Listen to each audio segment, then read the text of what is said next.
and promised missile support to Iran. Normally, Iran provides Russia with weapons to be used in the war in Ukraine. Will this affect the war between Israel and Iran and Hamas? So just making sure that I understand your question, Jane, you're asking about a visit by Shoigu to Iran and how that could impact the Middle East? Yes. So I can't speculate on, on that visit. I would say that I think separately, we've seen a deepening cooperation and relationship between Russia and Iran as Russia continues to engage in its unlawful war in Ukraine. So, we've seen that deepening partnership. We've seen Russia continue to seek weapons out from Iran. While I can't speculate on what this visit entails, we've seen these visits of leaders happen over the course of the last 2 years. In terms of how this plays, into the Middle East, look, Iran has a choice. I think we've been very clear on our messaging when it comes to the defense of Israel. We are going to stand in the defense of Israel just as we did, on April 13th. But I'm just not going to speculate out onto anything else. But North Korea is providing weapons to Hamas. And do you think Israel will be threatened if the arms trade between Iran and North Korea continues? Well, look, I think Hamas certainly has a network of being able to be financed by Iran. I mean, these are, Iran proxy groups engaging in acts that we saw happen on October 7th. Israel has a right to continue to go after Hamas, and that's what they're doing in Gaza. I haven't seen some of these reports that you've referenced, so I'm just going to leave it at that. Lalit, nice to see you back in the briefing room. I want to ask you one question about Bangladesh. Has the Pentagon ever sought access to the one Bangladeshi island called San Martin Island in Bay of Bengal to have some military footprint over there? I'd have to refer you to Indo-PACOM and Central Command more on that. I just don't have more for you on that. And secondly, during this visit of India's Defense Minister Rajnath Singh next week, what were the main topics or issues which the Defense Secretary Austin was to raise with the Indians? Yeah, so thanks for bringing that up. Of course, we're looking forward to a visit, but I just don't have more for you right now. I'm not going to get ahead of the Secretary or any meetings that he's doing. As always, we will have a readout of his meeting, but I just don't have more to provide on the front end, but we will on the back end, as we always do. And the next 6 months of this administration, what are the things that Secretary wants to accomplish on the India-U.S. defense front? I think there's many things that the Secretary has laid out at the beginning of his tenure that include always, following the NDS. That is our North Star. So our relationships with the Indo-Pacific, meeting our pacing challenge with the PRC, that, of course, is in cooperation with our partner, India. The Secretary is coming off of his 11th visit to the Indo-Pacific. We've hosted, his Indian counterpart here at the State Department, at the White House as well. So the relationship with India remains one of great importance. It's one of great importance to the Indo-Pacific as well.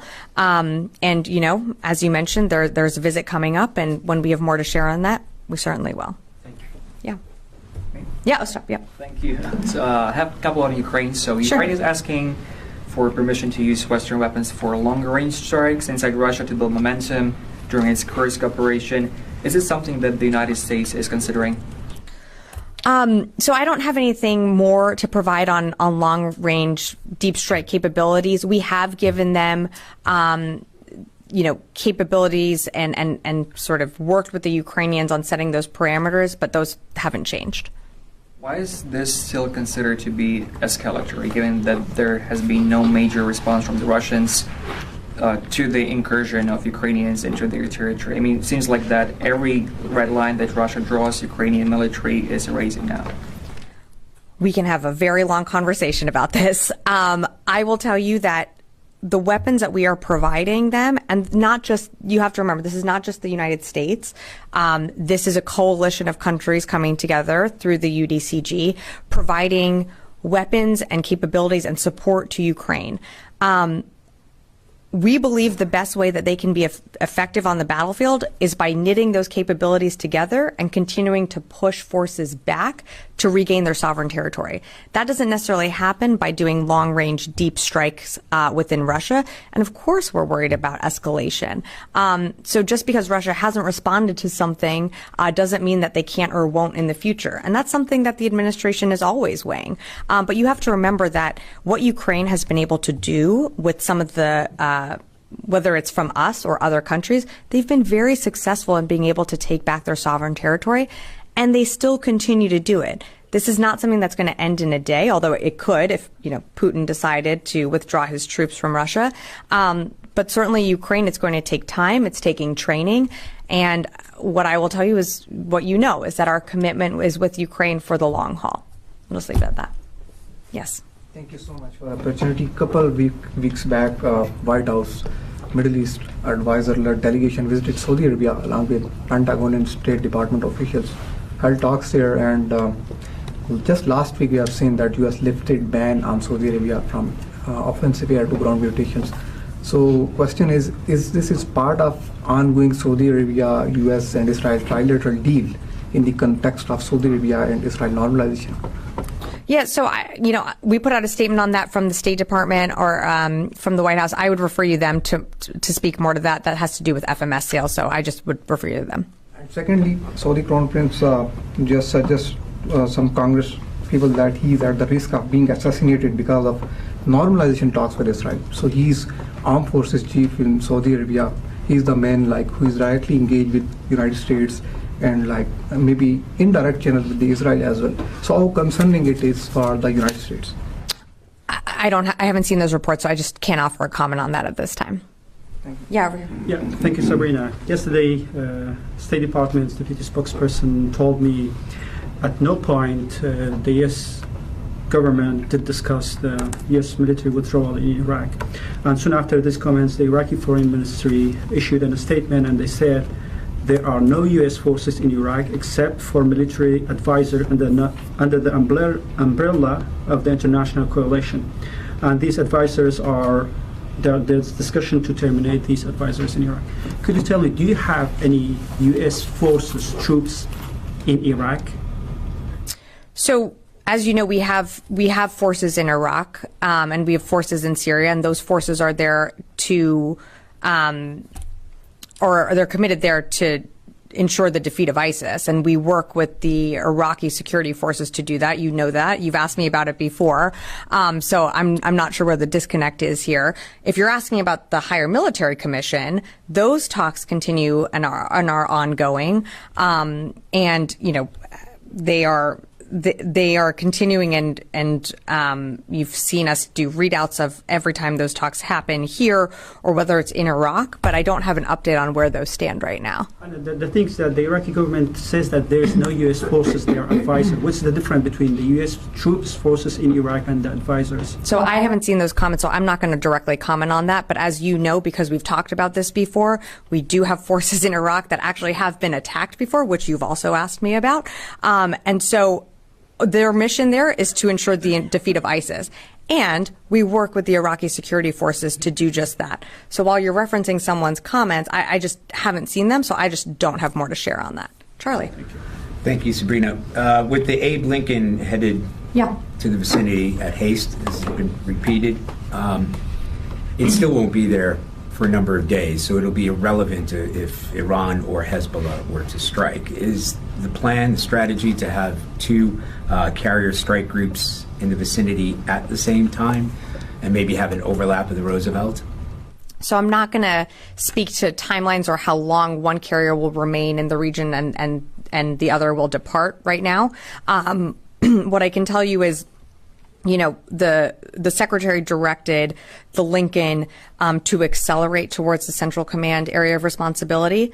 And while I'm not going to engage in hypotheticals, we believe that we are postured in a way that should we need to come to the defense of Israel, even if the Lincoln is not there, we would be able to do so with the carrier that we have there, which is the TR, and other destroyers that we've moved closer to Israel should we need to come to their defense. But it still doesn't answer the question why. Why speed up? What's the rush? Look, I mean, as you know, the TR, when the TR was initially moved into the Central Command area of responsibility, she was eventually going to leave. We were going to have another carrier come in and backfill. We accelerated the ABE's movement to the region because we know tensions are high right now, and we want to see them de-escalate. These are all defensive moves. They do send a message of de-escalation. They send a message of power as well, that we will come to the defense of Israel should we need to. And that's why you've seen, it's not just the carrier. You've seen us move also a squadron of F-22s there as well. You've seen us move destroyers closer to Israel. This is all done to send a message of deterrence. And I'll leave it at that. Give us an update on the USS Georgia. The latest update that I have is that she's not in the Central Command area of responsibility right now. Not yet. Yes. Thank you, madam. Two questions, please. One, unrest in Bangladesh still continues. As far as U.S. military is concerned, have they ever, if Bangladeshi military have ever asked any help from the U.S. military in those arrests, or before or now? Not to my knowledge. We have not received a request for assistance, but also that I can't speak for State Department, so I'd refer you to the state to speak more to that. And second, madam, today is India's 77th Independent Day. And yesterday, India shown to the world military might on the streets of Delhi, and including Defense Minister Mr. Rajnath Singh, that like Lalitha is coming this week in Washington, was also there. My question is, as far as U.S.-India military-to-military relations are concerned, this will be his first visit in Washington at the Pentagon after a long, long time, and now third term of Prime Minister Modi. And this will be visit first time after Prime Minister Modi visited Moscow. Military-to-military relation between India and Russia. So how the military-to-military relations now will be India and U.S. and now India and Russia? We still have great military relationships between our two countries. The Secretary, visited India on one of his trips to the Indo-Pacific, as I told Lalith earlier. But, India is an important partner when it comes to the Indo-Pacific. And much of the NDS that continues to guide this department is focused on the Indo-Pacific and our pacing challenge of China. And India has shown to be a great partner in that. So our mil-to-mil relationship is strong. Ahead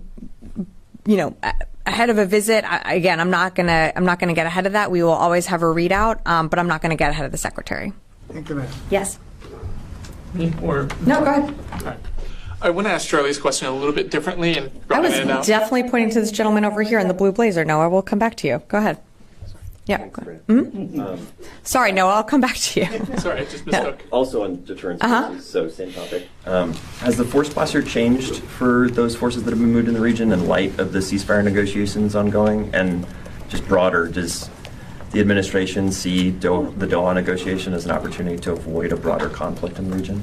I think certainly the negotiations to reach a ceasefire deal would de-escalate tensions and would avoid or has the potential to avoid a larger regional conflict. But it's also really important to remember that it's not just that. It's about getting our hostages home. They're still Americans that are hostages. It's also about ensuring that aid can get into the people, the Palestinian people who desperately need it in Gaza. So there's a lot of components to the ceasefire talk and the framework that has been put together, but that's something that, for more details on that, I would refer to the State Department to speak to that, and the NSC as well. But has the force posture changed for those deterrence forces in light of those negotiations? You mean like heightened, we don't typically talk about that, so I'd refer you to CENTCOM for any further details. Noah. Glad I'm not wearing a blue blazer today. Do you have any updates on any new U.S. assets that have reached the CENTCOM AOR in recent days? Just to broaden Charlie's question out a bit. I think CENTCOM put out a statement when the F-22s had come in, but beyond that, not to my knowledge. And then to follow up on the Ukraine's objectives note that you said we're still looking for a bit, is there a reason that Minister Umerov wasn't able to offer further clarity on that? I'm just wondering why there needs to be more exploration after the call. Yeah, thanks for the question, Noah. Look,